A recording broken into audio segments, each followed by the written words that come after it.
एक बारी कंपनी का कमरा। लंबी मेज के गिर्द बैठे हैं 7 लोग। सब तैयार हैं, नंबर स्क्रीन पर हैं। हर कोई बोल रहा है, कोई फिगर्स बता रहा है, कोई प्लान, कोई आइडिया। कमरा आवाजों से भरा हुआ है। फिर एक आदमी चुप हो जाता है। वो बोलना बंद कर देता है, सिर्फ सुनता है। और उस खामोशी में कुछ अजीब होता है। बाकी लोग एक एक करके उसकी तरफ देखने लगते हैं, जैसे उन्हें किसी चीज का इंतजार हो। जब वो फाइनली बोलता है, सिर्फ 3 जुमले, पूरा कमरा खामोश हो जाता है। ये ताकत दिखाई नहीं गई थी, ये महसूस की गई थी। हम सोचते हैं कि ताकतवर लोग ज्यादा बोलते हैं, ऊंची आवाज में बोलते हैं, ज्यादा कॉन्फिडेंट दिखते हैं। लेकिन अगर आप दुनिया के असली बड़े लोगों को, जो लोग सच में फैसले करते हैं, ध्यान से देखो तो कुछ और ही नजर आएगा। वो कम बोलते हैं, लेकिन जब बोलते हैं हर लफ्ज काम करता है। ये इत्तेफाक नहीं है, ये एक जुबान है, एक तरीका है। और जैसे हर चीज सीखी जाती है, ये भी सीखी जा सकती है, लेकिन पहले समझी जाती है। सोचो एक सीन, नौकरी का इंटरव्यू। एक लड़की काफी नर्वस है। वो बोल रही है अपना बैकग्राउंड, अपनी पढ़ाई, अपने काम, फिर दोबारा सब कुछ। अल्फाज आ रहे हैं जैसे पानी बह रहा हो। सामने बैठा आदमी मुस्कुरा रहा है, नोट्स ले रहा है। फिर अगला बंदा आता है। वो धीरे धीरे बात करता है, रुक रुक के, जैसे हर बात सोच के बोल रहा हो। सवाल का जवाब देता है और फिर चुप हो जाता है। उस खामोशी से बेचैन नहीं होता, आराम से बैठा रहता है। उस दिन दोनों के पास एक जैसी डिग्री थी, लेकिन एक ने अपनी ताकत जाहिर की, दूसरे ने अपनी घबराहट। बड़े लोग अपने अल्फाज ऐसे खर्चते हैं जैसे पैसा। समझते हैं कि ज्यादा बोलना उनकी इज्जत कम करता है, क्योंकि जब तुम ज्यादा बोलते हो, तुम असल में ये बता रहे होते हो कि तुम्हें दूसरे को मनाना है। और मनाने की जरूरत तभी होती है जब या तुम खुद यकीन नहीं रखते या दूसरा तुम्हें सीधा नहीं ले रहा। असली रुतबा और मकाम को दलील नहीं चाहिए होती, उसे सिर्फ मौजूदगी चाहिए होती है। और ये मौजूदगी सिर्फ पर्सनालिटी नहीं होती, ये एक सोची समझी आदत है। एक बड़ा ऑफिसर किसी भी ग्रुप में पहले अपनी राय नहीं देता। वो सुनता है, सबको सुनता है, देखता है, और जब सब बोल चुके होते हैं तब वो बोलता है। और उस वक्त जो वो बोलता है वो सिर्फ उसकी अपनी बात नहीं होती, वो सबकी बातों का निचोड़ होता है। इसलिए सब सर हिला देते हैं, इसलिए उसकी बात वजनी लगती है, इसलिए लोग उसे समझदार कहते हैं। ये सिर्फ समझदारी नहीं थी, ये सही वक्त था।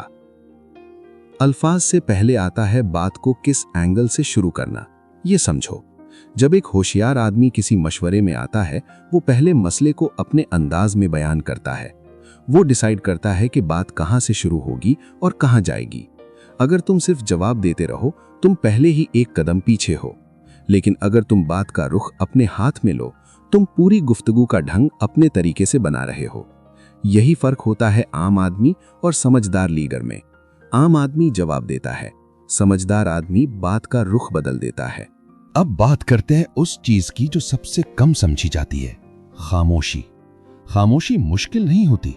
खामोशी अगर सोच समझ के यूज की जाए बहुत भारी होती है। सोचो, कोई तुमसे कुछ पूछे, तुम फौरन जवाब दो, ये जल्दी लगती है, घबराहट लगती है। लेकिन अगर तुम रुको, 1 पल, 2 पल और फिर बोलो, उस वक्फे में सामने वाला सोचता है कि तुम ध्यान से सोच रहे हो, कि तुम श्योर हो, कि तुम्हारी बात में वजन है। बड़े लोग खामोशी को हथियार की तरह इस्तेमाल करते हैं। वो उसे भरते नहीं, रहने देते हैं। एक और बात है इस जुबान में जो बहुत छुपा हुआ है।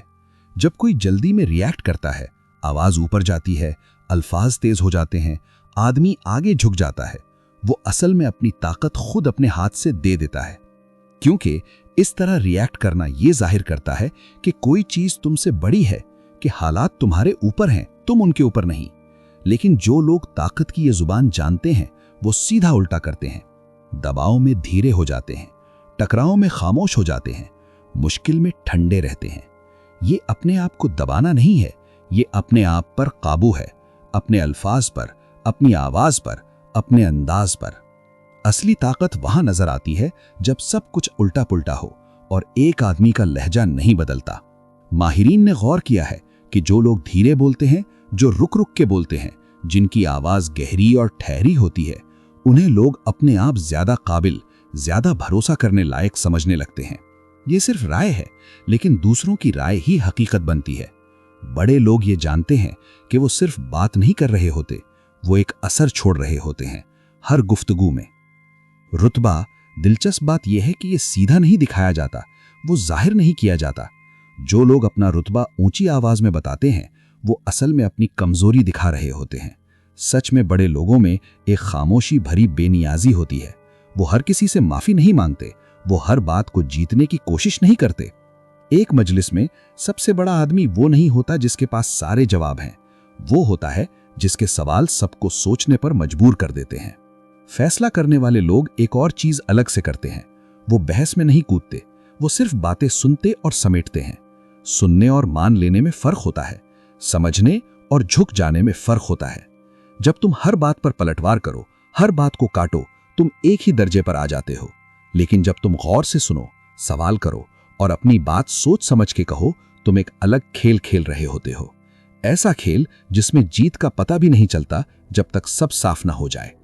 ये जुबान, ताकत की ये जुबान सिर्फ दफ्तर के लिए नहीं है, ये रिश्तेदार में है, सौदेबाजी में है, उस लम्हे में है जब कोई तुम्हारा इम्तिहान ले रहा हो, खाने की मेज पर है जब घर में कोई तनाव हो।